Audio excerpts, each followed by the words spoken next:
Okay, let's start today's lesson here with a little bit of a review from yesterday.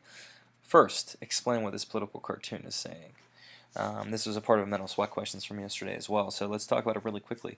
When you look at what Benjamin Franklin's trying to accomplish with this cartoon, it's to show the colonists that if they do not unite, they are going to struggle and suffer apart. It's the idea of working together as a team. They will succeed, but working as individuals, not together at all, that's going to lead to their demise, and they will ultimately face some sort of a challenge that they won't be able to overcome in that fashion. Nonetheless, this was a part of his attempt to get the colonies to work together to agree upon the Albany Plan of Union, which ultimately was unsuccessful. And one of the reasons for that is because, like everybody else, really, the southern colonies didn't want to get involved at all. And why is that? Well, it's pretty simple when you really think about it. For the South, they were so disconnected from the North and New England, and they thought to themselves, why should we get involved? We don't want to have laws that are for everybody. We don't want to have to pay taxes so that we can fund an army, because we don't really care about all this fighting. And really, the conflict that was going on at this point in time was actually up by Pennsylvania, which didn't affect the southern colonies in any way, especially given that the people who went there only really went there because they wanted to get money, and they were trying to do it for purposes of personal financial gain. So for them, they don't want to get themselves involved in wars and other things of that nature. So not really going to happen.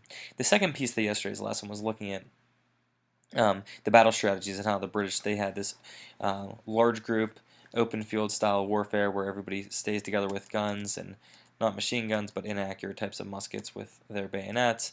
However, on the other hand, there were the Native Americans who were fighting, and they had those witty battle tactics that we spoke of as being guerrilla warfare, in which they would just try to cause chaos to get the British out of their ranks. And the thing that's super effective about this guerrilla warfare is that it makes it so that the group that's using it is always at an advantage because they choose where the battles occur. So for the Native Americans, they're saying, hey, we're only going to fight when we want to. So if they have too big of a force, we're not going to engage them. But if we get them in there a little bit smaller and a little bit more vulnerable, we'll attack them, and we'll try to take out as many people as we can. And then whenever they get in a situation where maybe they're getting reorganized and they're going to turn against us and actually be able to hurt us, we're going to flee and run and just fight a different day. It's really effective because not only does it put you in an advantage, but it also makes it so the other side's going to have that fear going on.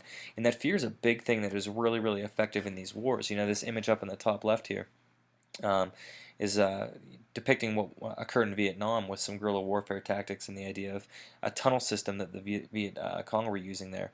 But really, really scary when you think about it. If you have people who are attacking you when you're not prepared for it, that's going to cause you a lot of heartache, let's just say, and a lot of worry, and that's going to make it so you're not going to be in the best frame of mind to fight, and it can cause dissension amongst the soldiers, and soldiers running and fleeing, and all kinds of things that are really, really bad for an army. So guerrilla warfare, super, super, super effective when we really think about it. Now, on to today's lesson. So we have our Native American.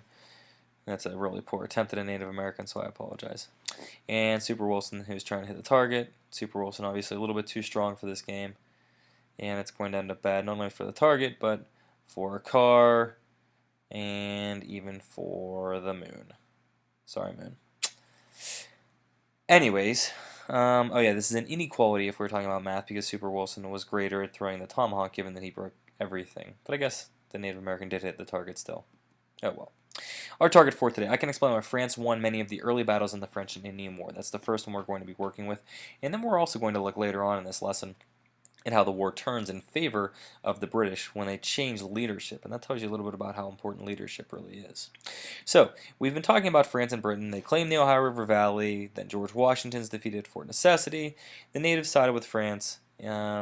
Except for the Iroquois nation, who just remained neutral. And I'm alluding to this as a little bit of foreshadowing, because the Iroquois will eventually side with the British, and when they do, it's really going to be a huge bonus to the British and really help them to win this war.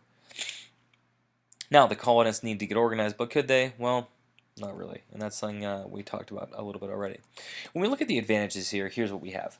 France had the Native Americans on their side helping them out, which is really good, and they also had one government to function with in terms of the people that they had living over here in America. Versus on the colonial side, they didn't have that organization over here in America. They had 13 separate colonial governments. They're not going to really work out or work so well together, which is going to cause them some problems. So France is a little bit organized, a little bit more organized in terms of that. Britain, on the other hand, has just massive power. They have way more people that are living over here in the colonies that could potentially be soldiers. Their colonies are really clustered together, which is going to make them pretty easy to protect. And then the British Navy was very, very powerful. It was the best Navy of the time. So Britain, they've got quite a few advantages that are going to really help them. So we can see it's a pretty even battle here in this war. Now, the British general who's called over to lead this war is General Edward Braddock. He was nicknamed the Bulldog because he was tough, fierce, and he just figured out how to get it done, and he would always win. He was very skilled at fighting in the European fields, but unfortunately not so much in fighting in North America. You have to remember it's very, very different. Open field fighting allows for everybody to do that marching towards each other with their guns out, and whoever has the most people and is really skilled and tactical in those types of venues really can do well. The only thing is, though, fighting in marching through forests and such, not really his cup of tea. That's not his forte and what he's used to doing. So for Braddock, he's in a really new situation here, and well, we're going to see that it really hurts him. Still, though, he was bragging about how he would defeat the French, and well, it doesn't really work out that way for him. I guess you could say he suffered from hubris, which is a little bit too much pride and overconfidence. And I'm sure you've seen this before in your personal life where somebody's been so confident, maybe it's in a sporting event, and they've talked the big game. And then whenever it comes down to it, they fall flat on their face. They weren't ready for it because they were a little bit overconfident. They didn't really prepare the way they should have or whatnot. So General Braddock, this guy right here, he suffers through that.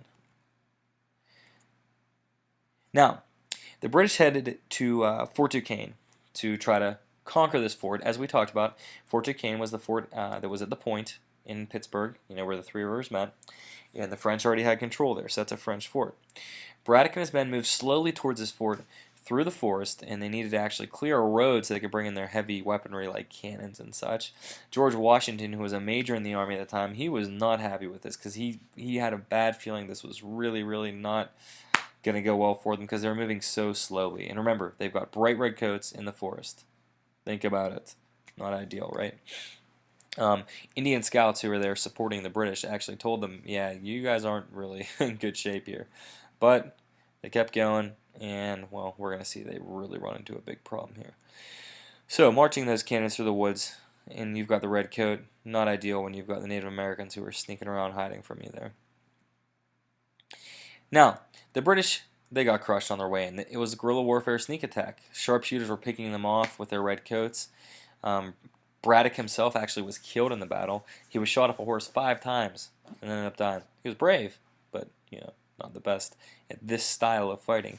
George Washington was totally embarrassed. He sent this letter home, and it said, "Our forces consisted of about 1,300 well-armed troops, chiefly of the English soldiers, who were struck with such a panic that they behaved with more cowardice than it is possible to conceive." Cowardice. In other words, they were totally cowards. The officers behaved gallantly in order to encourage their men, for which they suffered greatly, there being nearly 60 killed or wounded, a large proportion out of the number we had. So in other words, the soldiers are totally freaked out, and they're just like getting out of their lines. They're actually, I've heard stories about the soldiers laying on the ground and faking that they're dead so that they don't get shot. And then on the other end, you've got the officers that are really trying very hard to get everybody organized. They're trying to do their job bravely, and so they're all getting killed because they're the ones who are on horseback, and they're really sitting ducks for this whole thing. So not an ideal situation overall. But Braddock himself, as I mentioned, he actually got shot off a horse 5 separate times in a row, and he kept getting up, so you could say theoretically, and yeah, there we go, he's bouncing off there. But you could say theoretically that Braddock was doing really well, I guess, in terms of being brave and leading his men, but the only problem was he just wasn't ready. It's like it's great when you work hard and you want to work hard the day of the game, but if you didn't do the homework leading into it, if you didn't do the practice and the preparation, well, you're not really going to be as ready as you can be. So it's not just about will, it's about preparation as well. There's a famous painting here showing Braddock there in the center, and he's dying, and you can see the looks on their faces. I mean, they look totally concerned, like, I can't believe this. What are we going to do from that guy? And, yeah, really, really bad situation overall. Now, important moment in history here. Braddock, he had all the horses getting shot from under him. Washington escaped without a wound, although I had 4 bullets through my coat. George Washington, our soon-to-be general of the Continental Army and first president of the United States. And by the way, that whole general thing, he was the lead military leader in the Revolutionary War. So he helped us to win the war and became our first president. Super important, and I'll talk later on in the school year about how important he was from that perspective. But he almost died. I mean, could you imagine if he would have died here? We wouldn't have even known. You know, because he's been a 22-year-old major, just another one of the officers who was killed there. Really crazy to think about if it would have been the other way around. Anyways, so, end result, France wins, huge victory. Nearly half the British were killed or wounded. They secured the Ohio River Valley, and the championship medal goes to France for domination at Fort Duquesne. Now, there are a lot more failures, and I'm not going to go into detail on all of them. Fort Oswego is a big French victory. Fort William Henry, another French victory. In Fort William Henry, this is the one that was depicted in that video with the Native American ambush. What happened in the connection with that movie clip there was that the French won and the British were forced out because they surrendered and they were marching away. And the thing that was weird is, I think you might remember this from the movie, they actually had some guns. Well, the Native Americans did not like this type of peace that they made. They said, what the heck are you saying? You can't do this. You can't let them go. And, well, that was just like the European style. They said, okay, you have to go back to England. You're never allowed to fight on this continent against us again, and don't fight against France again. And that was their agreement. They swore to it, but obviously they weren't going to follow it. The natives didn't like it, so they ambushed them and killed them. And yeah, pretty bad though. That actually is one of those where there are different reports as to what's going on and how bad it really was. But it all will change soon with... Not going to tell you just yet. So here's a little bit of mental sweat questions to end the first portion of this video. Who do you think had the greater advantage heading into the war? Do you think it was the French or the British, judging by what we said in that one of his first slides there, and explain why you feel this way? What mistakes did General Braddock make on his way to Fort Duquesne? Do you think these mistakes could have been avoided, or was he just kind of stuck because nobody had been involved in the situation before? And third, in order for the British to win this war, what changes did they need to make? List the changes and explain how each will help. Do these, think about your ideas, talk with some people around you, and then we're going to come back here for a second part of the video just after this.